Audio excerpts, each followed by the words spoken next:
Well, hello there, Applebites. This is your Applebite Written Writ Ralph talking to you straight from our show here, The Written Writ.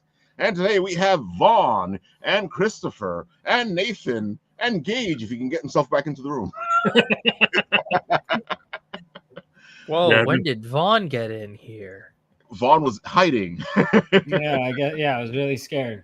Sorry, no, I was in the middle. I was like, I got 16 minutes. I was like 30 minutes. And then I was like, 16, I could bang out a page. And I'm like, when I actually focus and stop procrastinating, I'm actually a fast writer. But my attention span is so bad that that's exactly how it is. And lately, it's like I've been in a part where literally I'm writing issue 6, and literally my character is trapped and chained up, and he has been in that place for a week because I keep having stuff prevent me. So finally, I'm like about to do I'm like, break free, and I've been stuck in the cage with my character. I hate when that happens. But I'm excited. But I'm excited to promote issue 1 because at the end of the day, you kind of have to make that before you. I feel like the more people you get involved in your first issue, the better it is for you, because it makes issue 2, 3, 4, 5 so much easier. Oh my God, yeah. That's why I'm promoting. And then like when issue 1 comes out, more people. That's my thing. Is like I want to pick up steam. I'm not too concerned about issue 1, especially at this state. But I would like to hit this last goal, considering I already paid the artist to do the trading card. But it's up to the fans if they want it. They want it. Yeah, let's see, where are you now? Across all 3 campaigns, last time I did the math, I am at, I didn't realize Kickstarter I could keep open. I would have kept it open. I was going to say, I saw today that you had closed it, yeah. Yeah, $16,851. Oh, so you're really close.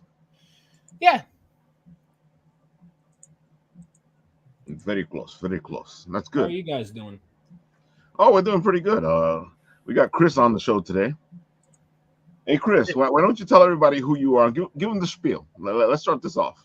Hey, it's just Chris from Laughing Rogue. You'll find me around a whole bunch of other places.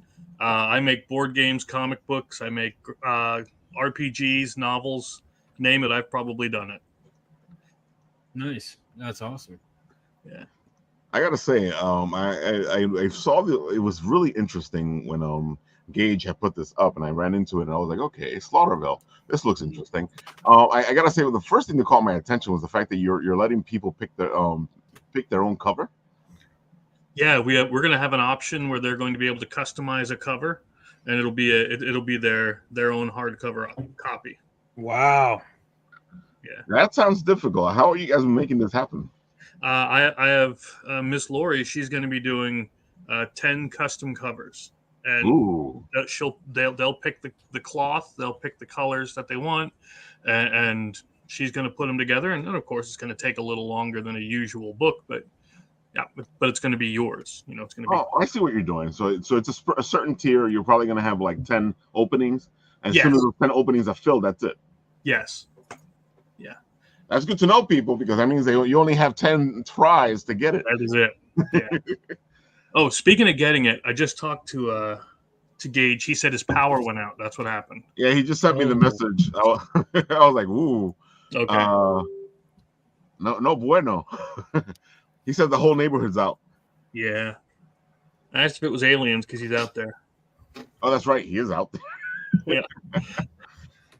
Oh man, I gotta say, this looks really interesting. Why don't you tell the people a little bit about your game here? Thanks. The game started off with my desire for you to play every different board game that you've ever had, but in one box. and using a horror theme, I could bring in a bunch of different villains, which would emulate those different games. For instance, we have the slasher, and she just chases you around the town of Slaughterville, trying to kill you. So she's always stalking. But then we have the zombie horde, which is a dexterity shuffleboard flick thing where you flick a bullet and that shoots your zombies, right? Interesting. Yeah, so we have I think we have 24 different villains in this game that you can play as. And this novel is as if I were the one playing the game. This is the story that would be happening. Interesting. Okay. Yeah, because I like that. I like that you're really playing with everything. You know, you're playing with the whole concept. You're putting yourself in the game, and that's in the novel. Dude, I feel like you're doing a commercial for yourself. That's my job. Yeah, but some people just can't do that. Yeah. You know, because I feel like it's the best way to show off your game, because you're like, well, this is how this person plays it in this story. Mm-hmm. Yeah, and then we did Gage and I actually ran different sessions of the RPG too, which is I love it. Yeah. Let's see the start camera now. Yeah, I'll put you up.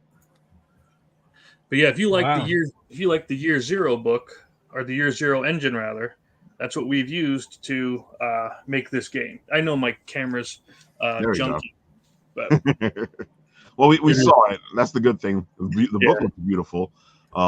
We saw the little zero engine in the back. Yeah. So, man, I'll have to send you guys a copy. I'll have to get you one.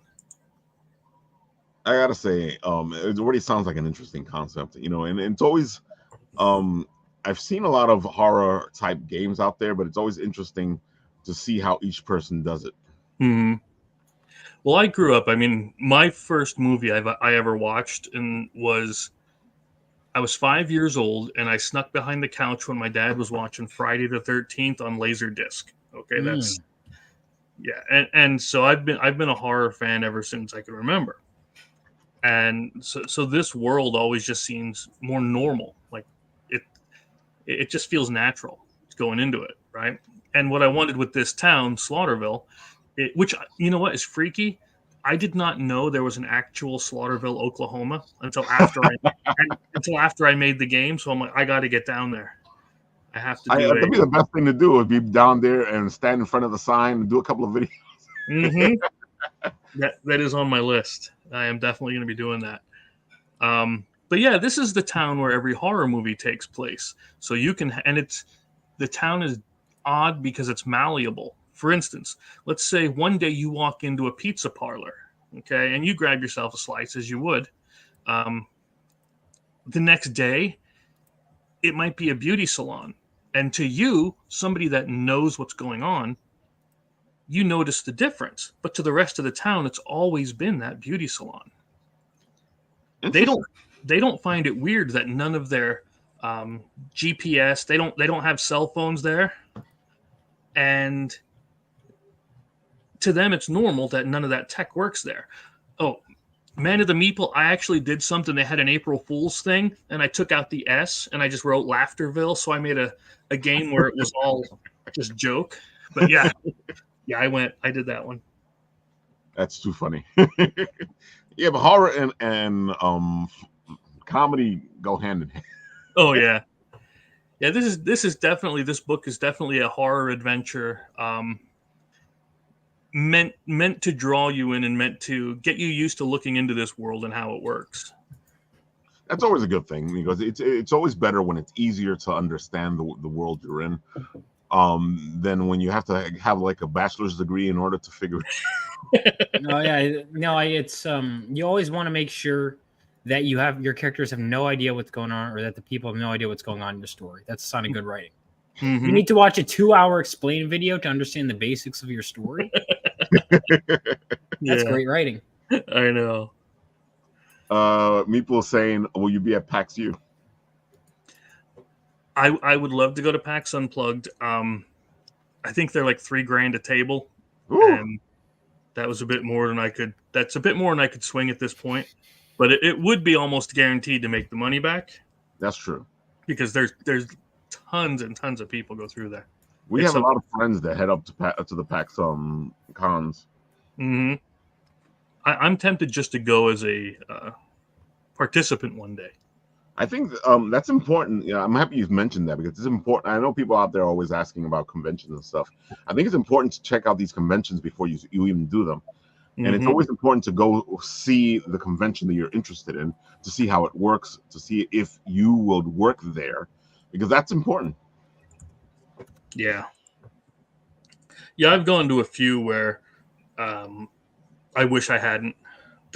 I've done that too. I actually went to a convention this last, not the last weekend, but the one before. Mm-hmm. And I took my books with me, the early pre-copies, the ones that weren't quite done yet, the demo copies. And I took them and I handed them out. I took a couple of games with me and I handed them out, to people. And yeah, it's a good way to get your name out there and get to know other people. Oh, definitely. People think that just because you're attending, you can't do anything. No, sometimes when you're attending, you can do the most because you don't have to worry about everything.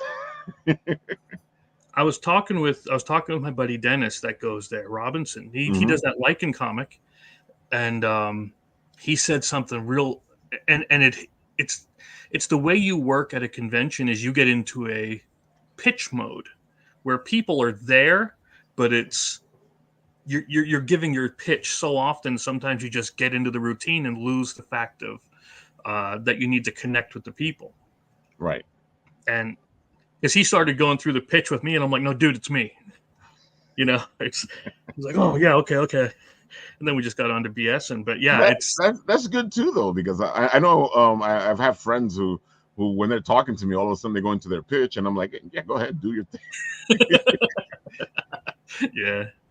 Which is, that's one of the reasons why we do the show the way we do it, is because, you saw in the beginning where I go, okay, go ahead, give us the pitch, give us the spiel. Yep. Because, I want that feeling of when you're at a convention and you're across the table and you're talking. It's one of the best conversations. Mm-hmm.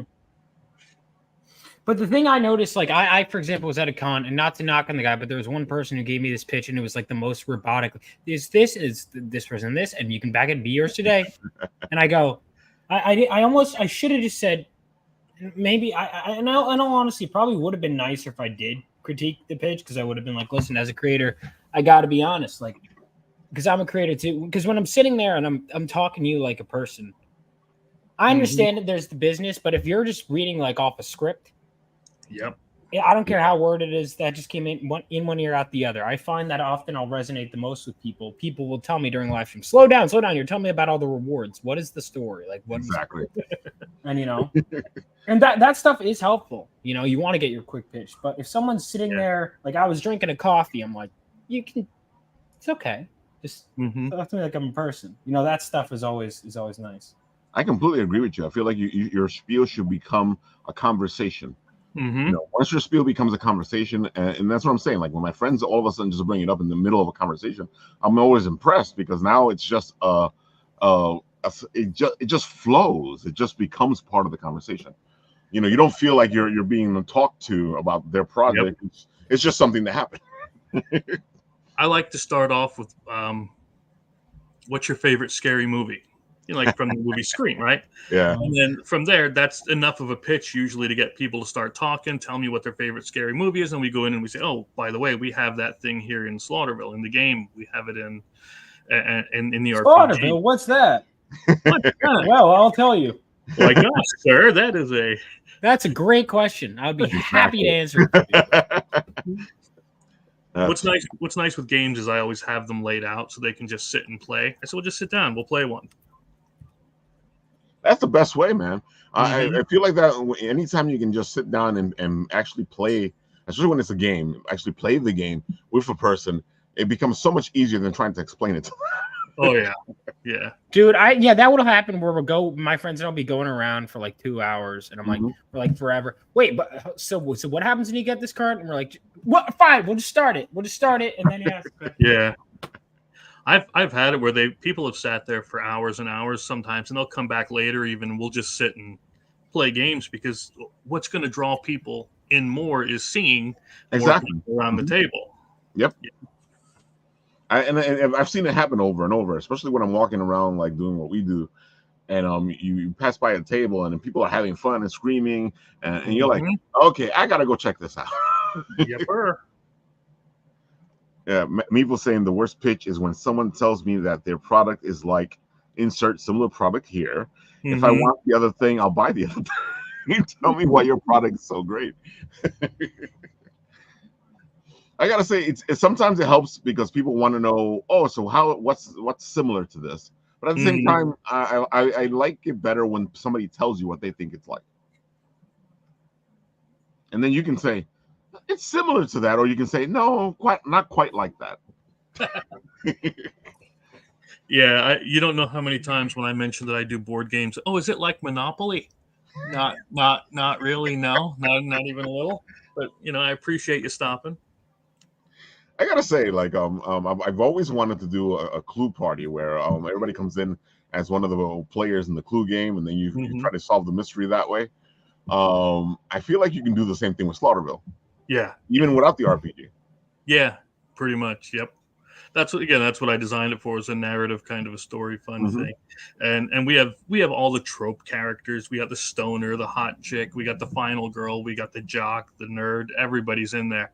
We have, I think, 72 different characters that it's going to be the dreaded Monopoly comparison. Yeah. I gotta say, looking at your pictures, which came out great. Your what is it? Your sister-in-law?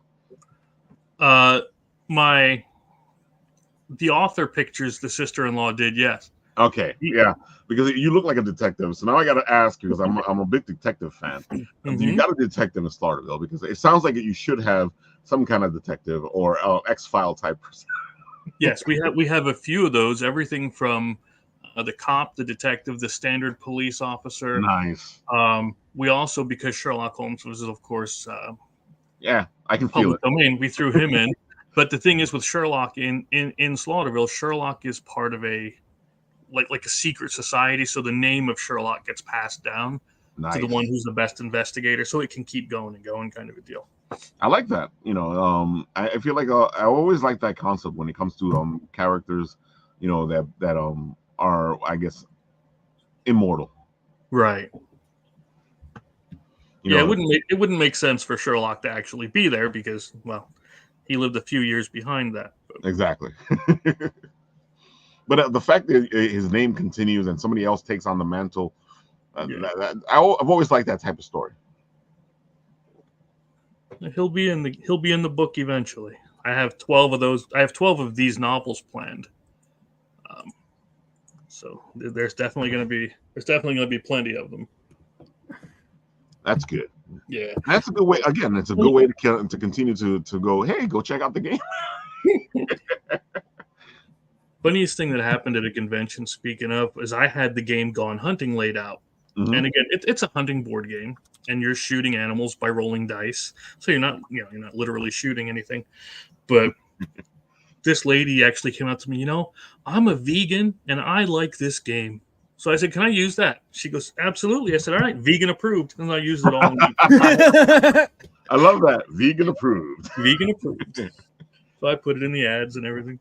And then this video, this is representative of all vegans, by the way. This is representative of all vegans. It makes sense, yeah, because 100% success rate among vegans. I haven't asked any of the vegans, but I feel like the vegans will be happy because you're not really killing real animals. Right. Yeah. As far as my vegan to success ratio goes, I got 100% going on. Yeah. only one, but I mean, I still got 100 going. It's all about that marketing, baby. Oh man. I really like what you have. It sounds like you. I love the passion in your voice when you're talking about it, and the more you talk about it, the more it sounds like something fun to get the group together and just do. Mm-hmm. It's almost like the I guess the board game version of those games where you're being chased by the killer. Absolutely. Yeah. Yep. There are some of those. And so we it's do a actually horror board game, and it could be any town from any movie. Yep. That's awesome, dude. That's I'm a horror fan. I have been slacking in terms of movies. I went to film school. I never watched movies. I haven't even seen the new Alien yet because I've been busy every night, not making time. But I love horror. Halloween. You want to talk about lazy? My poster fell down like months ago, and it was like the other day. I was like, oh yeah, I forgot that fell down. But I love horror movies. I know you mentioned Friday the 13th. I've seen the first 7. They're all right, but they're fun. Oh, especially when they were more comedic. Yeah, it was so much. Well, they were always. That's the thing. Like because people were like, I grew up like this legend of Jason being too not old enough to watch the movies, and when I finally did, I was like, this is goofy. Like when I had it was so much scarier sounding because you're not allowed to watch it. I was like, oh, it's just because they're naked. Tell me you saw Freddy versus Jason. I have not because it looks like ass. You need to see it just for the not Jay and Silent Bob character. Okay. Hilarious. You know what's funny? Jay and Silent Bob. That's my local comic shop. I've still never seen any of Kevin Smith's movies. And I was literally there, I think, this week. Down at the Secret Stash. Yeah. Sorry, I was distracted for a bit. Literally, while I was here on air, I got the final colored art for my 20K trading card, and it's one of those things because I'm normally like, there's got to be critique. I'm just happy, and that's always a good sign when you're happy. Which is normally I'm just, and I'm getting better at being less of a perfectionist. Although sometimes when I relax too much, I'm like, there's a continuity here. But yeah. Anyway, Finn, this game looks awesome, dude. Well, this is the book. The game's been out since 2015. No, it's okay. The board game's been out since 2015, and that one plays 1 to 6. The RPG, of course. Answer Meatloaf's question. Yeah, I got you. Yeah, and the RPG, of course, is one GM or we call it narrator, of course, and then however many players you have. But we are doing in the campaign a choose your own adventure game to unlock cards for the board game that they're only going to be available here. So yeah, I like what you're doing. We're trying to get people involved with the thing. I feel like a lot of people kind of get lost when it comes to their Kickstarters or their Backerkits, and kind of like wait for it to do something for itself. And there's this gentleman here. His name's S.A. Check, and he actually did the Night of the Living Dead, Fright Night, My Bloody Valentine, Silent Night, a bunch of books and graphic novels like that, and he's doing one that we're partnering with called Shanty Red, and I threw a card in for him. But yeah, his campaign is if you back both of us, we get you get the extra special stuff. Again, love when people do stuff like that. And these are Laurie's. Yeah, there goes pick the cover. Yep, you'll be able to pick the paper, and you'll pick what color you want the border, the logo, and the wolf. So plenty of options for you, whatever you want, but there'll be 10 of them. Oh yeah, Dante and Karen, 2 special promo cards. If you ever watched us play the Slaughterville RPG over on that Madness stuff, Dante and Karen were 2 of the characters. Wait a minute. Pops Van Zandt, is that Pops? Yes, it is. Is he character in this? There he is. Dude, I didn't know that. Have we been on Pops' show together? Yeah, we've hung out. No, yeah. never mind. I was gonna say. I feel like we have, but I didn't. Dude, because every time I go on Pops' show or whatever, it's like a whole. Well, it's either me and him twice, or it's like a whole bunch of people, Mm-hmm. and I haven't seen them before. Yeah. It's like, hi, bye.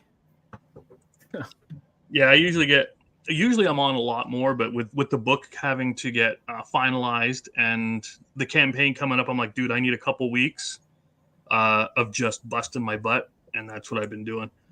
I'm hoping I get to the 5,500. I'm not gonna lie, not just because of the money, but I mean because at that time I'm gonna get a live stream of the tattoo right on the old left bicep there of the Slaughterville Pro. And then we're going to throw temporary tattoos in for everybody else because I don't expect you to go out and get one. I like that. I don't think I've seen a temporary tattoo in one of these things. Yeah. And that's just me. I'm a half a vegetable, so. It looks interesting. There we go. Yeah. Oh, also, just a little thing. If you call this number, it works. I like when people do that. Yeah. So you're gonna go live in 8 hours, right? Just about, yeah. It's not long at all.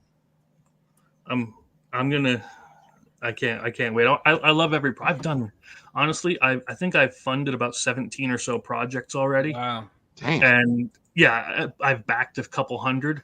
So I've been doing this for a little while, but each one still, if each one doesn't get your heart pumping, stop doing it.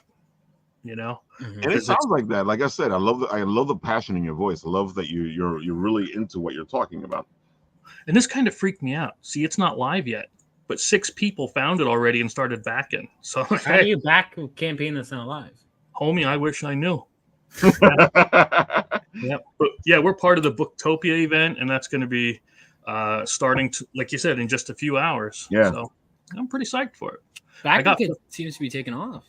Yeah, it's doing pretty well. That's good. I do have this one up and saved. Let me get this one up. There we go. Yeah, this is the one I've been keeping an eye. I'm glad it's in the in-demand part because I'm going to have to grab one of these. So, discount for people who do get tattoos. You know, if you actually get a tattoo, I will do free shipping and I'll send you an extra copy. Wow. I can see why though. That's a permanent thing. Yeah, it is, baby. Yep. Phenomenova is fantastic, folks. And he's hit so far three platforms doing this. Yeah, Indiegogo, Fund My Comic, Kickstarter. Fund My Comic is where I have the most backers. Though I've gotten like a ton of backers just recently, Indiegogo. I think the last 2 or so days I've gotten like 6 new backers on Indiegogo, which is good. And there is an exclusive free trading card on mini print on Fund My Comic, but otherwise, same goals, same covers, same everything. But if you do back on Fund My Comic, there is an exclusive free mini print. But yeah, Phenomenova issue 1. If I could show off, if we hit 20K raised, everyone gets this exclusive. This feels great. It's outdated. I get to show off the real. Oh my God, this is something special. I just got while we were on stream, the final trading card art. Right. Oh my God, man. I'm very happy. I'm very happy with this. I can see it in your face. Hold on. I gotta forward it, or I'll forward it in a second. Here we go. Check out this. If we hit 20K, and I'll show you the other stuff you already can get with the book, and then I'll talk about the book. Here we go. This is the new trading card that just came in. So that's fantastic. That is our. The other day, I was having dinner with my friends and my artist. He's like, "Sorry, my guy who's doing the last trading card. He's like, sorry, I'm late. Blah blah blah. I can get this done quick." And he gives me a few thumbnails, and I'm like, "They're all good, but none of them felt like the strongest hero in the world. This is meant to be my golden, literally knight in shining armor with angel wings who lays this hammer down." I was like, he needs to be the most powerful, but also angelic figure he could be scary in the wrong if you piss him off, but that he's also there's something inspiring. And he just came up with this, and it was so. And then I was like, well, let me see how the colors make it pop. And then the colors, I just got the colors in. Yeah, the colors really add to this. Woo. Oh man, the colorists did some amazing work. I got to pay him now. This is basically, if you want a superhero story that's a return to, idealism in an age of cynicism, in an age of everything's depressing, everything has no meaning. This is a superhero story set 20 years after World War III, where heroes like this fought. And now we have a teenage boy who strikes out to become a superhero inspired by his father's legacy. We can pull the campaign back up. Inspired by his father's legacy and the legacy of characters like that, like Golden Gallant. So it is 68 pages, 65 pages of story. And issue 2 is already halfway done. So the more this gets funded, honestly, the more it could fund, I could continue to pump things out at a fast rate. I'm already working on issue 6. I'm working in advance. There's other series, of course, I'd love to do. I'd love to do a prequel story set during World War III, but I have to see if there's the demand for it. We got our main cover right there. And then all the variant covers are going to be campaign limited. So you will be able to get, obviously the backers get it first, but you will be able to get the main cover after the fact. But all these variant covers, I might have a few left over at conventions, but they'd be marked up in price and very limited. So if you want to guarantee that you get a variant cover, now's the chance. That one's an homage to Final Fantasy VII, which is one of my favorite games ever, to the point where I did a 2-hour video essay on it that not enough people watched. And then it pissed off the whole shipping. Go check that out. Yeah, and then it pissed off the whole shipping community, which was really funny. And then this one, the Irene Strakowski cover, which is selling like crazy. I can't recommend enough getting a cover from her. Very good decision to do, especially when, this cover is amazing. And then the Buzz cover, my only Virgin cover. I'm normally not even that big of a fan of Virgin covers, but I was like, no, I'm not covering that. And you can see in the background, there's Golden Gallant. These covers, what I like about each cover is they each capture something different about the story, but they're all true to the story. If you read what's coming, if you read the story, I don't like when covers don't convey a story. It's fine, but I like that each cover really does convey something different. And then, of course, that double-page spread right there with the Fire Dragon was so beloved. That was one of the things before I even launched it, like months before I launched the campaign, where people were like, oh my God, this is something just special. Amazing. And when I hit 15K, that became a mini print. So everyone who backs this gets this as a free mini print. Wow. So 6x9 mini print. I like making my customers happy. What can I say? And yeah, what I also wanted was the interior art to be as well colored and really match. I can't stand when I see a really well colored cover and then the interiors just don't match up. Yeah. It's the same colorist. Unfortunately, he was only able to do the cover for issue 2, but I got a new colorist who was able to match the style quite nice. And when you look at the pages inside, it does match the outside very well. And the book is done, too. That's another thing I really want to emphasize. The book is done. It's being formatted for the printer, which is a new thing I'm learning. So, yeah. And then, of course, we got the back cover. That's an homage to Bloodstrike. My graphic designer is a big fan. He got Dan Fraga to sign the original artwork. Fraga approved this, of course. I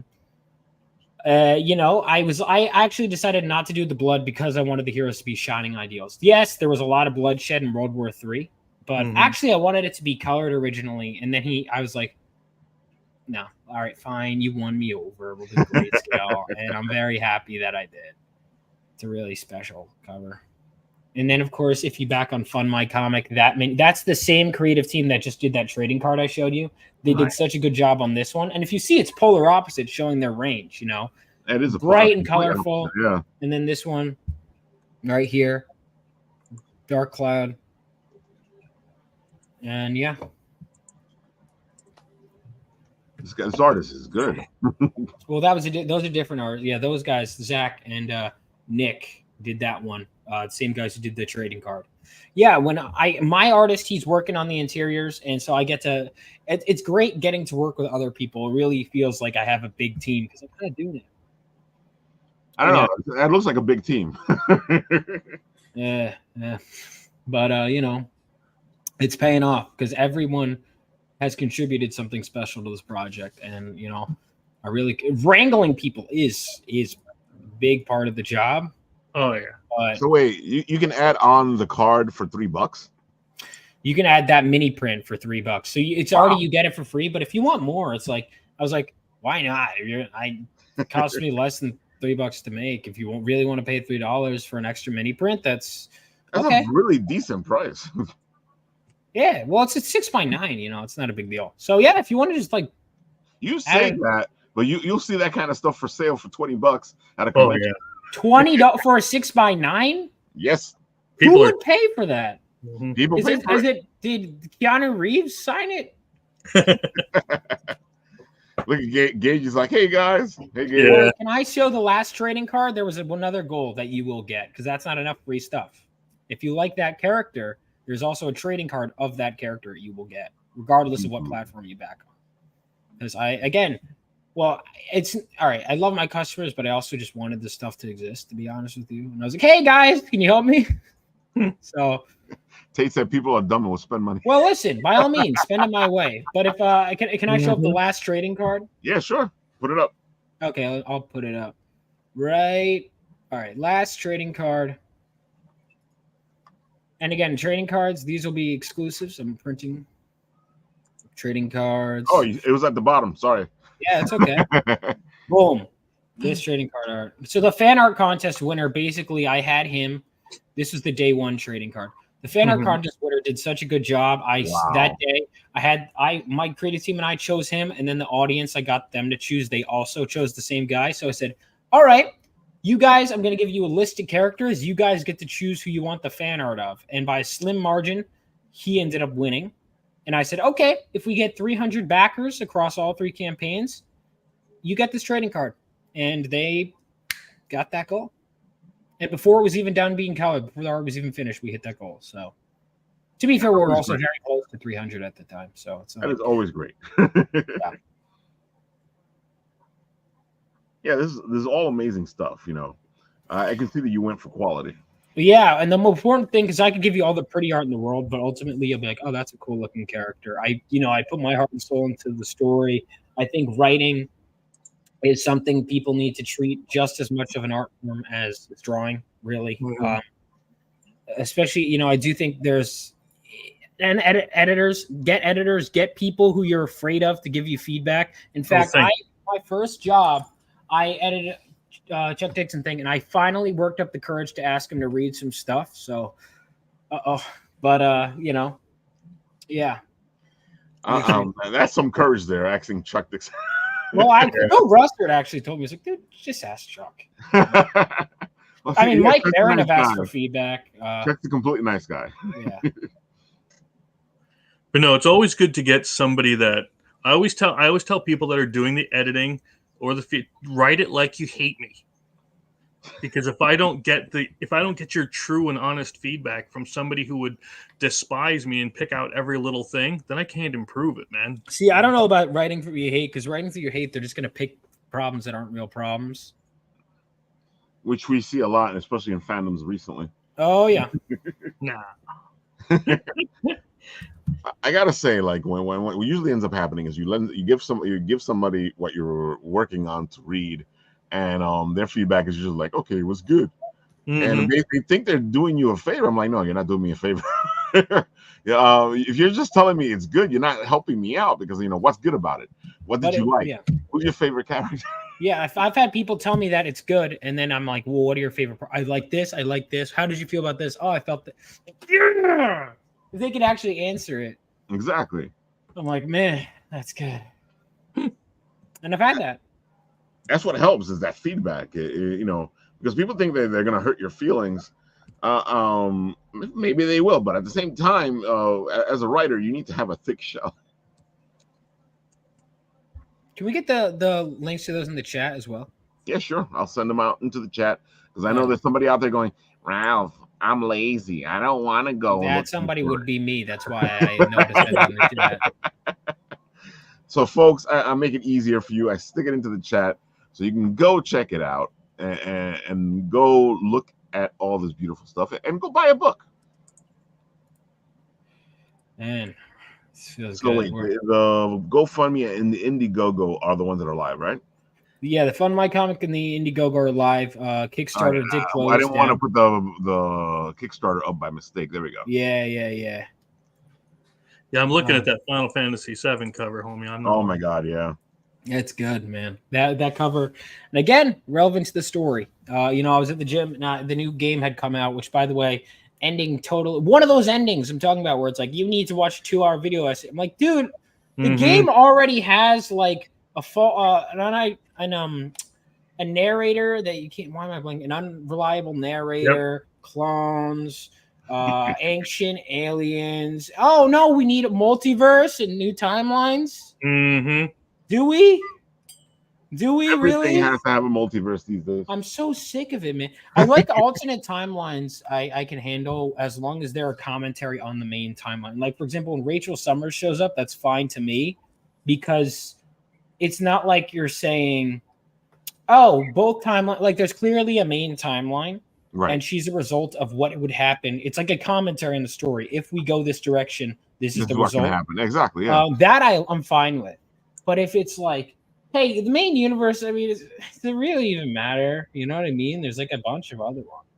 It's kind of like Multiverse of Madness with like, oh my God, Professor X. And I'm like, but like, there's just like a bunch of other ones. So like, okay. I think it's funny because the whole reason Crisis on Infinity Earths happened was because they wanted to fix all that multiverse stuff. And they decided, let's do more of that. And it's like, no, that's the point is you don't do more.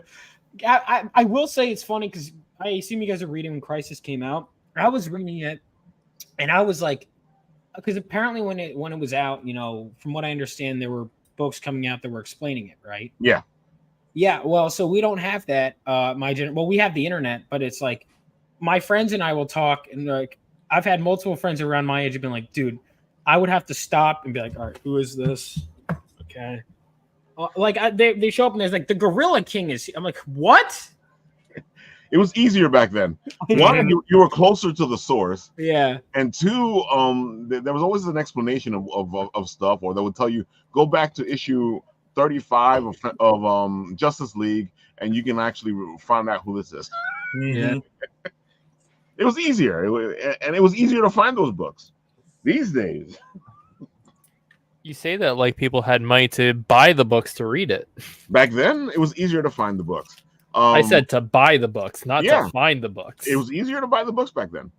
It only became harder to buy the books when people started doing that thing where they were buying books and saving books and bringing up the prices because they were like, oh, if I keep this, I can make money out of it. So you mean the entirety of my generation? Exactly. Yeah, well, I started doing that with like, I'll buy 2 issues of like a Vampirella, and I'm like, oh, that's not gonna. And then what happened is I started going through the back issues. I was like, wait a minute, this came out last year. Is it gonna go up? And the guy was like, no. Yeah. And it's so funny because that's exactly what it was because the whole idea was that the books came out. And they were rare because when they came out, the runs were smaller. So what started to happen in the 90s was they started making these huge runs, and people were like, "Oh, I'm going to make money." I'm like, "No, you're not, because you know how many books of these there are right now." Oh yeah. And that's why the whole 90s fell apart in the first place. The huge crash was that they put out too much product. Too much product. Because they were expecting everybody to keep buying all that stuff. The next thing you know, the market fell out, and Marvel went bankrupt. Yeah, it's the same way now when people are doing their first book, and then they some forget about that whole concept of diminishing returns. Yeah. Where you're probably going to get about 75 to 50% of the of the loyals on the second one. Right. It's just something to plan for and expect, even if it doesn't happen. Even if you get all 100% back, that's awesome. But Yeah, and it's a hard thing for people to get. But I mean, I've been doing this so long, I'm used to it. But and it's funny because with the indie scene, I think it's funnier because what people want out of the mainstream, the two big titles, the two Marvel and DC, what they want from them is what they can get from the indies. Because if you look on eBay and you'll see some of our contemporaries, and their books are selling for like a ton of money because these runs are small on the resell, that is. Because all of us don't make that much money. No. But the guys reselling it on eBay are making a lot of money. Yeah, I always like getting the indie ones because it seems like they're more accessible. Like they don't actively hate you. Yep. They don't hate you. They don't hate their stories. Right. They're just writing to tell you the story. Yeah. It's a passion project too. Exactly. Like, yep. And I love that. That's one of the things I look for when I'm walking around Comic-Con or I talk to people online. Is I want to see that passion. I want to go, oh, you really like what you're doing. You really like your product. You really like it. So let's have you on the show. Let's talk about this. Yeah, that is big because if you don't care about it, nobody else will. I tell the same thing to my students too. It's like, if you don't care about this, if you don't want to get the most out of it, I can't make that for you, man. Completely. And I feel the same way with the creators. I'm like, I'm all ready to back your stuff. Make me want it. Show me that you love this thing and it's going to be around for a while. It's not a one and done. I gotta say, there's been a couple of times where like I go to a table at a con and I'm like, oh, this looks interesting, and then you go talk to the guy and the guy's like, well, whatever, buy it, don't buy it, I don't care, and you're like, what? Thanks, I got money for the next guy. I'm like, dude, you're not selling me what the, and I feel like it's your book. If you don't want to sell it, then that says a lot. Oh, Mr. Vaughn. yes. When you go to conventions, do you often take your artists with? It's funny. I mean, I haven't been able to meet my artists in person. Okay. But my buddy Bobby and I are very close friends. Like my lead graphic designer and the guy who did the back cover. So often he and I will go to conventions together. My buddy Zach and I, like when we were at Garden State Comic Fest, a couple of my artists and I were there. So many, in fact, that I was able to do a jam piece where I got anyone who had worked on my book to draw on there. So that's actually a good idea. I saw something that a couple of companies have done where if you buy the book from one person, then you take it to the other person. Like if you buy it from the writer, you take it to the artist. It's like a mini scavenger hunt to find the other people, and they'll get you to sign it, or they'll give you a special. Yeah, that I'd love to do. That I would love to do. I gotta say, even as us who are walking on the con interviewing people, it's always fun when you got the writer and the writer goes, dude, the artist is over there. Go talk to them. Yeah. No, that's what my plan is. That's what my plan is. Hey, a we lot did of that. my variant cover artists are all going to be hitting conventions. Especially Sukacia is all over. Rini is going to be all over. Buzz goes everywhere. So they will they'll have covers marked up in price, so we should get them now. But they will have those covers. You can get them signed. See, but that's the good thing. I feel like a lot of people. What happens a lot is people do a Kickstarter and then the book goes for sale at a convention for the same price they had it on the Kickstarter, and I go, wait a minute. Why are you doing that? Because it kind of messes up your Kickstarter. Because now, why should I get your Kickstarter? Well, why don't I just wait for you to see you and buy it in person? Well, I'll tell you why. Because you won't. For me, because my main cover will be the same price, but you won't get all those trading cards. There you go. See, but that's what I'm saying. I like that. I like the fact that you're giving people something. Oh, and there's also a free sticker to do that. Yeah. There's a free, because I feel bad because the book is going to be a month behind in the printer this month. So because of that, I also added a free sticker because I felt bad. Oh, see, but that's great because that motivates the audience. And they go, dude, he was nice. He gave us a free sticker. Maybe I should support his next project. That's it. There we go. There we go. I did the same kind of thing where you're getting the actual sheriff badge. Nice. Slaughterville PD as a sticker.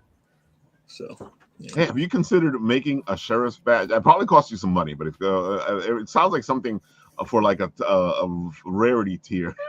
Right? Yeah, and some of the what do you call it? The stretch goals. One's going to be a keychain, and the other one's going to be an actual sheriff's badge. There we go. That's what I wanted to hear. Yeah.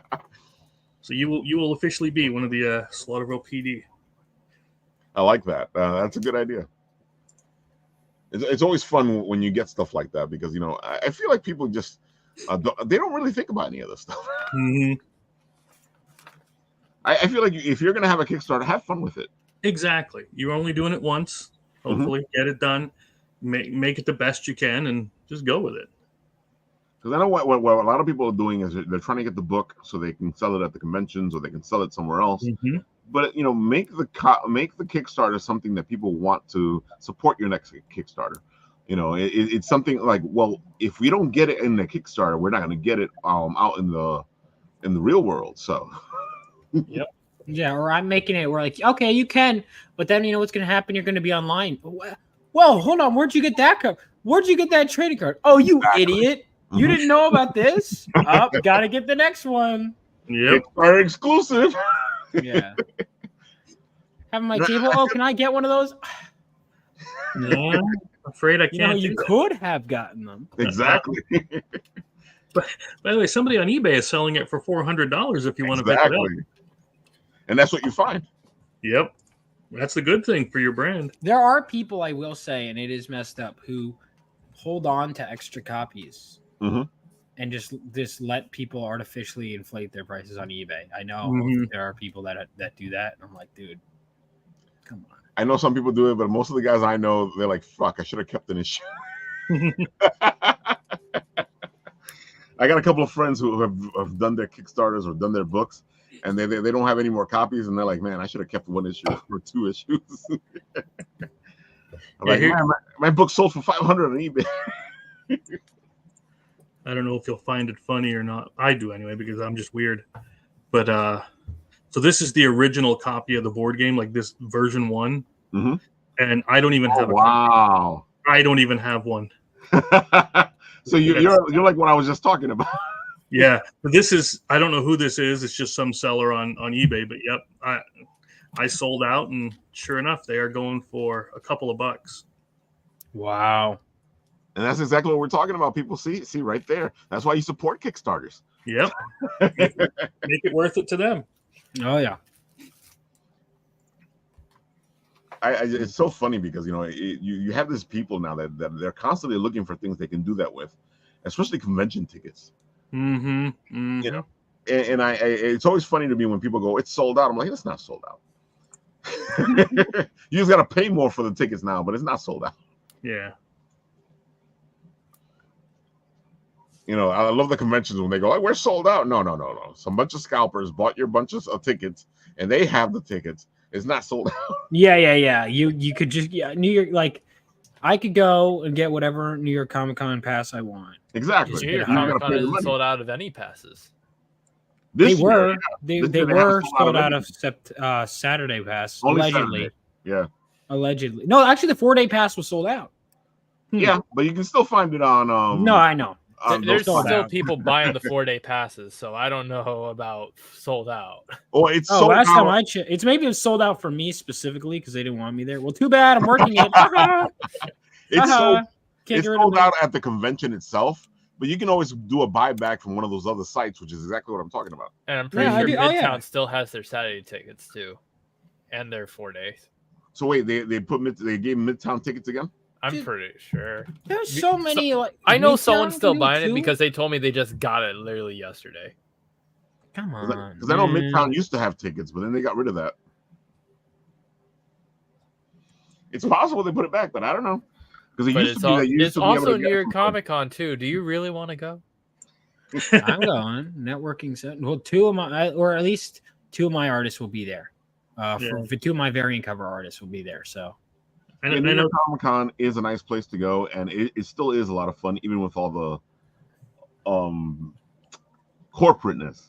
Oh yeah, that's the pop culture con. You mean? Exactly.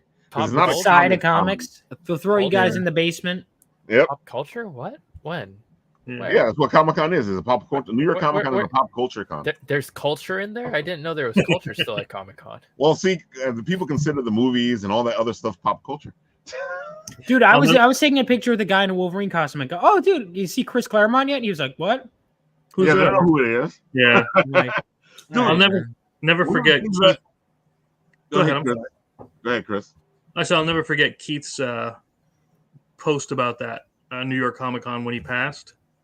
So that I knew I'd get out of going. Yeah. Oh yeah. I remember I was there that year. It always bugs me out when you got Chris at the convention itself, and he's walking around and people are like, yeah, in X-Men costumes. Now, to be fair, that would have been me at one point when I was younger, but now I know. But I'll see like rogue. There's so many people. So I work with Michael Golden, where girls will walk by in rogue costumes, like, oh, the creative rogue's here. Like, yeah, okay. I'm like, yep. So inspired. You put on the costume.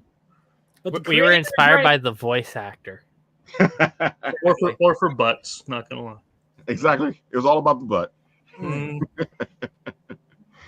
Oh my god, you gotta love our thing, I should call it. It goes in all different directions. I feel like everybody should love it for whatever reason they love it, but at the same time, there's times you sit there and go, how do you not know who created this? Yeah, exactly. There are times I'm like, yeah, I mean, I was like that at one point. I will say I've been using like YouTube Shorts and TikTok more, which I'm finding suddenly the younger people in my audience are going up.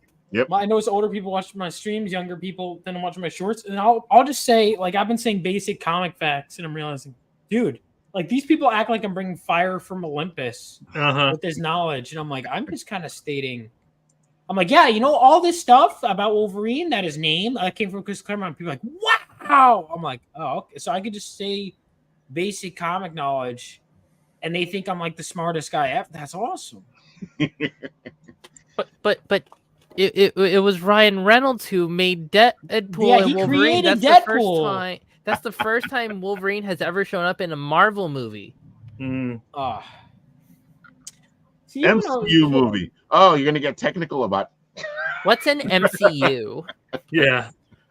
No, they know what an MCU is. Dude, I noticed MCU fans. I did this one response. There was this person on Twitter who said that he was like, oh, this is a crazy Easter egg. Deadpool wipes his sword off. It's a reference to the part in an Endgame where Hawkeye wipes his sword off in the same way. I'm like, that's just the standard. That's the way you wipe your sword. And everyone in the comments like, dude, have you never watched like anything outside of the MCU? Like, all right. So when you read my comic book, here's what I want you to do. When there's a scene of two people talking, be like, that's a reference to the MCU. When the scene where two people talk. What you're doing, it's a reference to Deadpool 3 when Deadpool broke the fourth wall, and then they said that word. Wow. Everything's a reference. That's all it is now. Everything's a reference. It's a reference to this, the reference to that. Yeah, and then when I bring my kids up on these movies, I'm gonna have to, like, I like the new Deadpool and Wolverine, but I feel like my kids, when they see it, I'm gonna be like, all right, so this was funny because at the time there was, and it's like a lot of these jokes, and I like the movie, yeah, but a lot of those jokes are not gonna age well. Same thing with the first and the second movie. But Vaughn, would your kids know their daddy? I hope so. Or is that a threat? It's a reference to the movie. It's a reference to the movie, yeah. Wait, which? Oh, right, yeah. Took me a second, yeah. Oh, yeah. I was actually just watching that scene, dude. He was so good. Yeah, he was so good. I just got to give Wolverine was a great movie. Yeah, I liked it. I had fun with it. I was hoping Thomas Jane would show up, but yeah. It's so funny because there's so many people pissed off at the movie because it's too comic booky, and I'm like, it's a comic book movie. Yeah, we're seeing Wolverine because people were like, and I love that the movie even said it, that people were like, see, that does look good in live action. Exactly. You've seen two, yeah, and dude, I had a viral short, the one where Wolverine gets nailed to the cross. Yeah, I got like 42,000 views on that short. Me just explaining that comic. Oh, dude, I was in the theater, And I heard around me, it was like, what the hell is that? What's that about? I'm like, you're like, yeah. Oh, I went Get and out. I got that issue because that used to be like a $10, $15 issue. And then, of course, I always passed it, not thinking much of it. I was like, I like that cover. And now it was like $50. And I was like, I got to get it now. And now I have it. I got it signed by Chris at Terrific. Dude, that's one of those books that I sat, when I was watching the movie, I sat there and go, fuck, I bought that book when it first came out. That Patch. Patch showed up. You see all those references I got because that's how they use the multiverse well, I think, in that part. Yeah. I do think, I will say, very upset with Sabretooth. That really bothered me. I was like, come on. Oh, he died so easily? Yeah, because they were like, haha, it's a funny joke. I'm like, okay, with the joke, what would have been worth more? A cool fight? Or was the joke funnier than the fight would have been cool? Does that make sense? Like, that fight would have been so cool. I gotta say, the Cavill Marine was pretty cool. The which one? Cavalry. Yeah. See, honestly, I thought that one was just fine. I feel like Cavill. He could pull it off. He could pull it off, but I've been debating this with people on Twitter. I still want 5'3" Wolverine. I'm sorry, I want it. Oh, so wait, you saw it in the movie, and you still want him? That's what. All right, so that's what I'm arguing about because people were comic accurate Wolverine. See, well, first of all, they deceived you because that guy was 4'10". Second of all, no, I still want it. I still want it. And I feel like people forget that Wolverine is supposed to be 5'3". Yeah, like the Storms, even Jean Grey would be like, all right, Stubby or whatever. Dude, like, the rumor in the 90s when they were first talking about the X-Men movie was that Danny DeVito was going to be Wolverine. That's not good casting. The Penguin, that was great casting. Weird movie, but it was great casting. But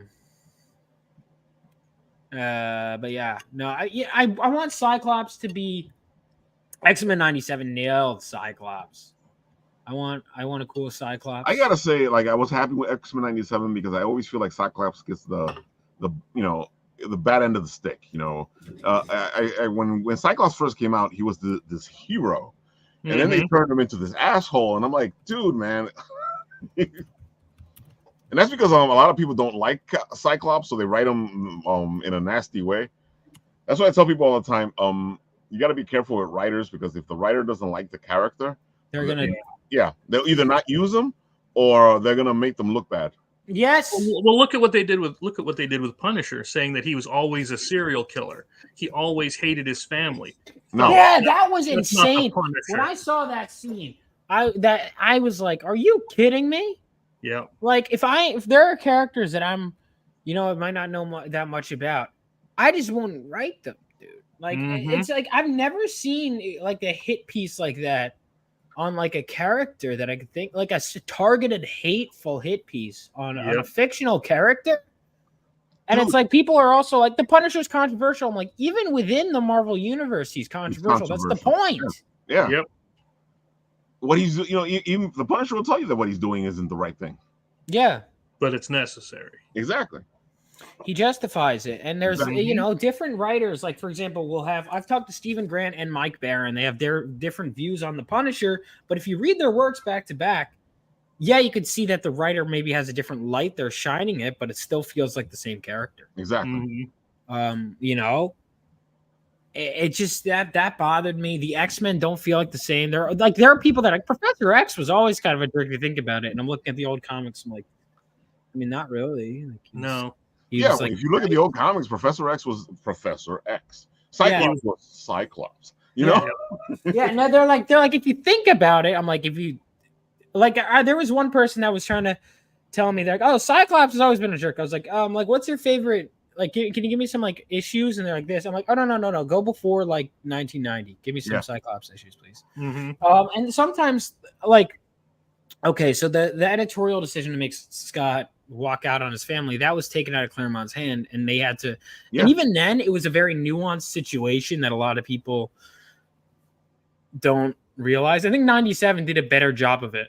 Yeah, actually, because 97 shows the turmoil that he has Because it's like, I mean, he has a clone of his wife that he had a child with, and she's still alive, and he's supposed to just not feel then you feel bad for him because it's like, well, what is he supposed to do? Exactly. In the comics, it was like, well, his girlfriend who died came back, and now he's conflicted. So he ultimately, but the thing people forget is in the comics, he goes back to Jean for a bit, but he refuses her advances for a while. Yeah. And then he does one goodbye kiss to come back to his family, and then she's like blown up. And he's like, what do I do? And so he refuses Jean for like 20 issues. It's like people just act like that he just bye and then just made out with Jean, and that's not what happened. No, it's not what happened. See, you're talking about, again, there would be something that today's people were like, that's just the comics. Or the thing is, if you read about it on Wikipedia, that's the story you would get. She just walks out and leaves. But if you read the comics, you get his thought bubbles, you get the dialogue, you get the pacing, and you understand that it wasn't that simple. And I like trades. Don't get me wrong. I really do like collected works like that. But there was nothing like, and it's the same thing with binging a movie or binging a series today. Waiting that 30 days when he just told her to piss off. I mean, to leave. You have that time to build up the tension and talk about it with your friends in your own. And then you find out more. Yeah, that's what really got a lot of the comic book shops talking and getting a lot of people to go there was this conversation that they could have, just like we're doing here. Normally, we would have this looking over, long boxes. Oh, definitely. A lot of these conversations that we have on the show, before the cons, you would have it at the comic book store. Yepper. Yeah. And you would be hanging out there half the day, especially when the comics came out. Shit. Oh my God. Yeah, dude, I love that. That's one of the things I like going to the comic book shop, and I like doing on live streams. Is now I can have those. There are streams where I'm like, what do I want to talk about? And then people in the chat just start saying, "Did you see this?" And then suddenly I'm on a tangent for 2 hours, and I love it. It builds a sense of. And that's how comic stores would be, because you'd be talking about one thing, and somebody would come in with a whole other conversation, and that's why you would be in there for 5 hours, because it wasn't that you had a conversation; it's that the people were coming in and out of the conversation, and they would extend the conversation. Yeah, it's great. I love it. Yeah, there were a couple of places. I mean, there's only very few actual comic book stores around my area anymore, but some of them do treat you poorly. When you go in, but those ones that don't, like I have this one, I'm going to tell it. It's the Alchemist's Cove up here in Schuylkill Haven, PA, where I live. Homies, what up? They treat you, honest to God, like your family when you're in there.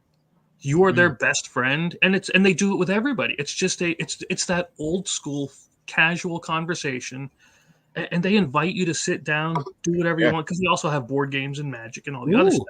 Yeah. See, but that's what comic book stores need to be today in order to be relevant. We love Royal Collectibles, and that's the same feel you get when we go to Royal Collectibles over here in New York. You walk in and it feels like an old-fashioned comic book store, and you're hanging out and talking, and the people behind the counter know exactly what the old books, the new books, and they know their stuff. And they also have a gaming store where you can go over there and play games in the back. Dude, that's the way you got to be now, because you can't just be a comic book store anymore. Yep. And a lot of the comic book stores now are places where you can actually play RPGs or D&D, or Which I'm all for it. Anything that gets more people into their stores is all good with me. And then you got comic book stores that are holding writers' workshops, artists' workshops. They got things where they have the kids come in and do their own comics. That's what you got to do now.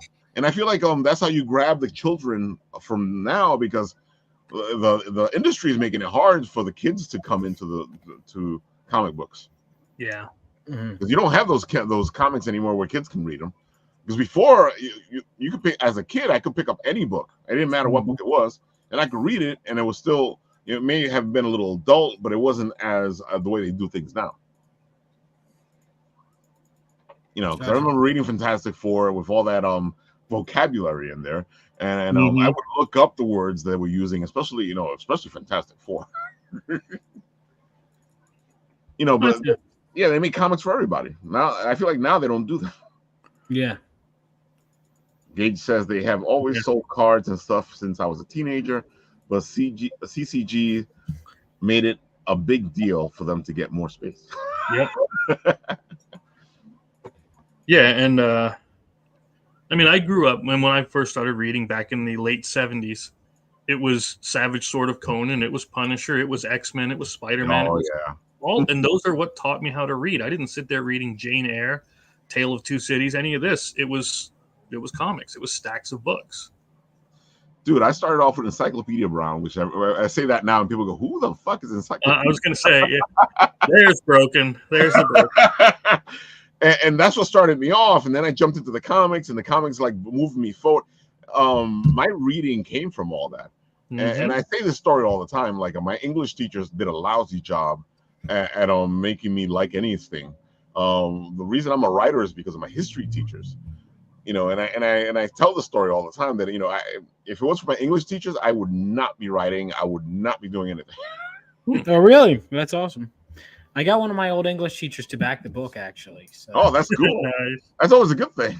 Yeah. Yeah. When I went to talk to my English teacher when I was a kid, and I was telling him I wanted to become a writer, he kind of frou-froued me away from it. Mm-hmm. And it kind of stopped me on my journey to become a writer for a while because I was young. And you expect a teacher to actually go, oh yeah, cool, you can be a writer. This guy was like, no, you can't be a writer. What the fuck are you thinking about? Wow. And folks, I tell you, teachers have a lot of power. And if you're a teacher, be careful what you tell your kids. Wow. Gage says we have a bar in town called the Glass Die. I like that. That where you drink and play all kinds of games. I've been finding a lot of this, especially in New York now. We have a couple of bars where you can play D&D. I was going to start one down here where I'm at. There's a coffee bar called Diced Coffee. Oh, that is a perfect place to start it. Right. You should go in there and talk to them and go, hey, dude, let's do something. Oh, but man. It's been a while, and I got to crash. I got the campaign starting in like 6 hours. So. Wow, yeah, get some rest, man. Yeah, Chris, tell me me you don't want to stay awake for the very moment it goes live. Tell them live. where they can find you, and then you can get off and go for it. I mean, if you want to dress, if you want to stay on with me until 6, 7 a.m. when it goes live, we'll do that. I'm good, man. I like you, but not that much. I got to take my daughter to school in the morning. Yeah, me too. I gotta get the kids off. Yep. But I'm laughing at pretty much everything. Me too. I gotta take care of my kids too. Yeah. Trying to fit in, guys. All right, Chris. Tell the people where they can find you. All the good stuff. Go for it. I said I'm laughing rogue on pretty much everything. I'm usually on pop shows when I'm not in the middle of a project. So you'll find me there a lot, or you'll find me Monday nights at 9 p.m. Eastern with Big Sexy Outdoors, where we do all of our hunting, fishing, and outdoor stuff.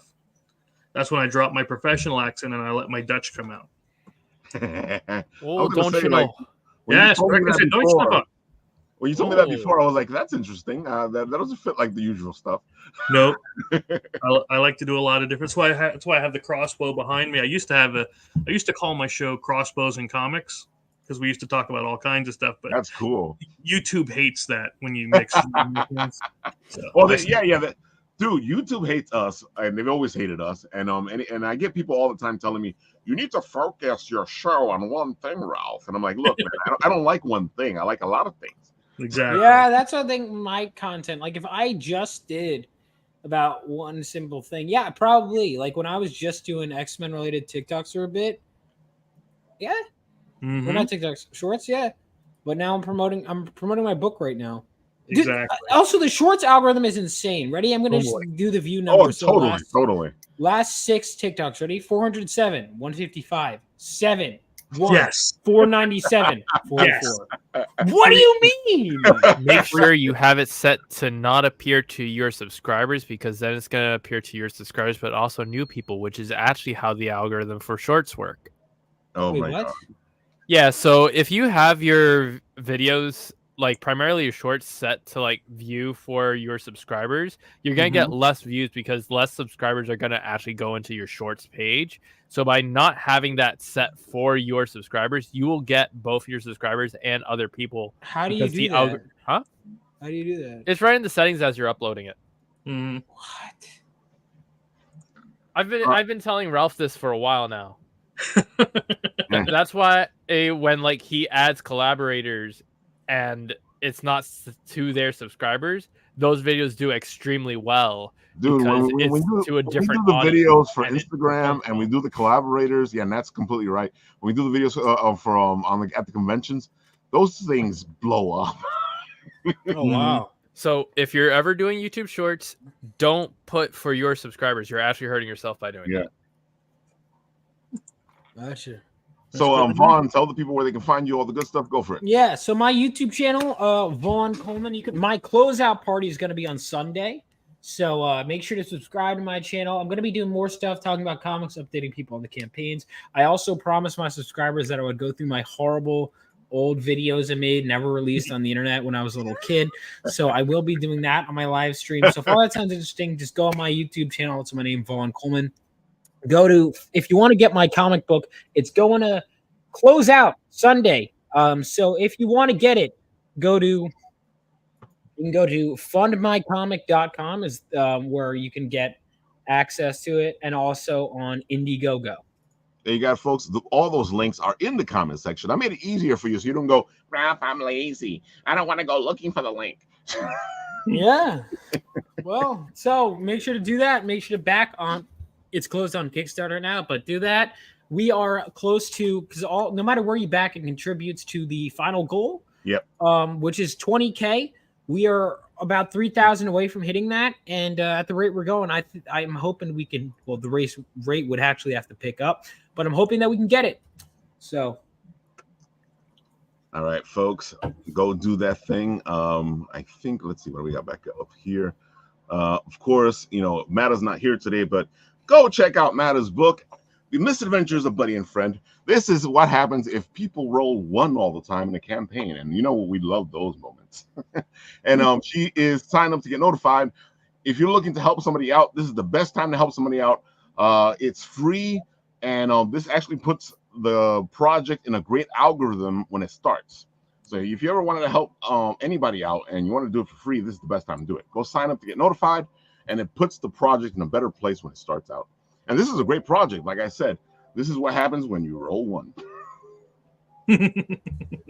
I got to say, I love this thing. I've been waiting for her to put it out there. I've been bothering her about it. So I am happy that it's here. That's great. Don't forget to check out Dime Store Detective, which is also currently live on Kickstarter. Yeah, and he's going to be on the show on Monday. Oh, yeah. Say hi to him. Yeah, John Dexter's a good dude. Yeah, John Dexter will be on the show Monday as a guest host. So you guys can hear him talk all about Dime Store Detective. Dime Store Detective. There you go. See, Dinosaur Detective does sound cool. It does. Dude, that's what happened in the yourself. We're gonna be one of these days. I'm gonna write the whole Dinosaur Detective. Please. Let's see what else we got over here before we go. Oh yes, our friends at Phenomenova will be here either next week or the week after to talk all about their stuff. But right now, they have funded and their campaign is done, but you can still back the project on Kickstarter. And if you're looking for an easy way to get your kids playing RPGs, this is the way to go. It's easy, it's fun, and you're going to have a lot of good times role-playing. Mr. Nat, is that everything? Yes. Yeah, I think that is everything. Well, you have it, folks. On this show, when it ends, what happens is I press the button,